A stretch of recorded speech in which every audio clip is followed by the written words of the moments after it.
ಕಠಿಣ ಪರಿಶ್ರಮದಿಂದ ಸಾಧನೆ ಮಾಡಿದ ಅದು ಯಾವುದೇ ಕ್ಷೇತ್ರ ಆಗಿರ್ಬೋದು, ಮತ್ತು ಸಮರ್ಪಣಾ ಮನೋಭಾವವನ್ನು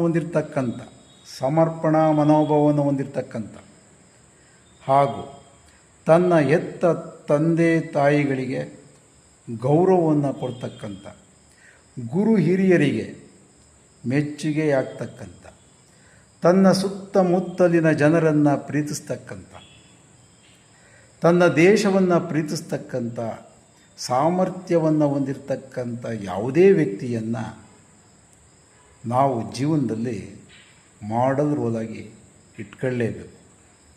ನಮ್ಮ ಜೀವನದಲ್ಲಿ ವಿದ್ಯಾರ್ಥಿಗಳಾಗಿರ್ಬೋದು, ಯಾರೇ ಆಗಿರ್ಬೋದು, ನಮ್ಮ ಜೀವನಕ್ಕೆ ಒಬ್ಬರು ಮಾಡಲ್ ರೋಲ್ ಬೇಕೇ ಬೇಕು. ಯಾರೇ ಆಗಿರಲಿ, ತನ್ನ ತಂದೆ ತಾಯಿಗಳೇ ಆಗಿರಲಿ, ಅವರ ಶ್ರಮ ಗೊತ್ತಿರುತ್ತೆ, ಅವ್ರನ್ನೇ ಬೇಕಾದ್ರೆ ನೀವು ಮಾಡಲ್ ರೋಲಾಗಿ ಇಟ್ಕೊಂಡು ನಿಮ್ಮ ಯಶಸ್ಸಿಗೆ, ನಿಮ್ಮ ಸಾಧನೆಗೆ ನೀವು ಅವರನ್ನು ದಾರಿ ದೀಪವಾಗಿ ಇಟ್ಕೊಬೋದು. ಸ್ವಾಮಿ ವಿವೇಕಾನಂದರಿದ್ದಾರೆ, ಡಾಕ್ಟರ್ ಅಬ್ದುಲ್ ಕಲಾಂ ಇದ್ದಾರೆ, ಮಹಾನ್ ಜ್ಞಾನಿಗಳಿದ್ದಾರೆ. ಬುಕ್ಗಳನ್ನು ಓದ್ತಾ ಇರ್ತಾರೆ. ಒಂದ್ಸಲಿ ಲೈಬ್ರರಿಗೆ ವಿಸಿಟ್ ಕೊಡಬೇಕು. ಒಂದು ಅರ್ಧ ಗಂಟೆ ಲೈಬ್ರರಿಗೆ ವಿಸಿಟ್ ಕೊಡಲೇಬೇಕು. ಹೋಗಿ ಕೆಲವು ಬುಕ್ಸ್ಗಳನ್ನು ಓದ್ತಾ ಇರಬೇಕು. ಎಷ್ಟು ಬುಕ್ಸ್ಗಳನ್ನು ಓದ್ತೀರಿ ಅಷ್ಟು ಜ್ಞಾನ ವೃದ್ಧಿ ಆಗುತ್ತೆ. ಇನ್ನೂ ಕಲಿಬೇಕು ಅನ್ನೋ ಮನಸ್ಥಿತಿ ಬರುತ್ತೆ.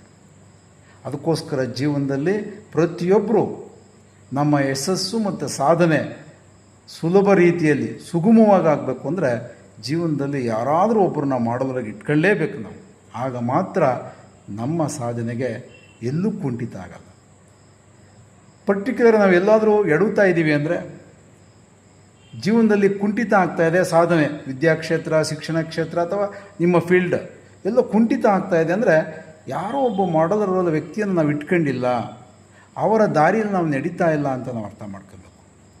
ಅದಕ್ಕೋಸ್ಕರ ಪ್ರತಿಯೊಬ್ಬರು ಅಟ್ಲೀಸ್ಟ್ ಒಬ್ಬರನ್ನಾದರೂ ಸಾಧನೆ ಮಾಡಿದ ಸಾಮರ್ಥ್ಯವನ್ನು ಉತ್ಸಾಹದಿಂದಿರ್ತಕ್ಕಂಥ ವ್ಯಕ್ತಿಗಳನ್ನು ಒಬ್ಬರನ್ನಾದರೂ ಜೀವನದಲ್ಲಿ ನಾವು ಮಾಡೋದ್ರದಾಗಿ ಮಾದರಿ ವ್ಯಕ್ತಿಗಳನ್ನು ನಮ್ಮ ಜೀವನದಲ್ಲಿ ಅಳವಡಿಸ್ಕೊಳ್ಳೇಬೇಕು.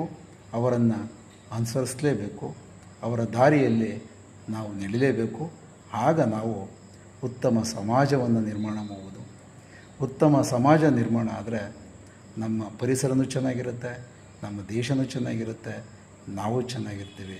ಅದಕ್ಕೋಸ್ಕರ ನಮ್ಮ ಜೀವನಕ್ಕೆ ಒಬ್ಬ ಮಾದರಿ ವ್ಯಕ್ತಿ ಯಾರನ್ನಾದರೂ ನೀವು ಸೆಲೆಕ್ಟ್ ಮಾಡ್ಕೊಳ್ಳಿ, ಅವರ ದಾರಿಯಲ್ಲಿ ನಡೀರಿ, ನಮ್ಮ ದಾರಿ ಸುಗಮ ಆಗುತ್ತೆ.